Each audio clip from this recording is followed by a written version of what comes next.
এখানে এয়ারপোর্টের বাইরের দিকটায় খাবারের দোকানপাট কিছু নেই বললেই চলে। আর তখনই কাজে আসে আমার খাবারের পোটলা।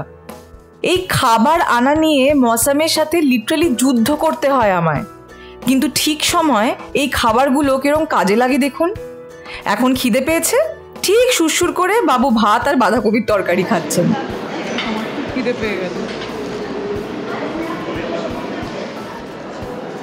অনেকক্ষণ ওয়েট করলাম, বসে থাকলাম, আড্ডা মারলাম, খাওয়া দাওয়া করলাম। এখন যা লাইন পড়েছে দেখছি।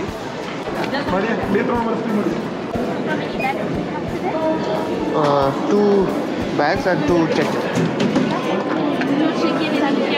ইয়েস, হয়ে গেছে, বাড়ির টিকিট পেয়ে গেছি, ব্যাগ ড্রপ হয়ে গেছে। এইবার শুরু হবে হচ্ছে টাইম জোনের এদিক ওদিক হওয়া। আরে টাইম জোনের সাথে অসুবিধাটা হয় ঘুম ঠুম খিদে ফিদে সব উল্টো।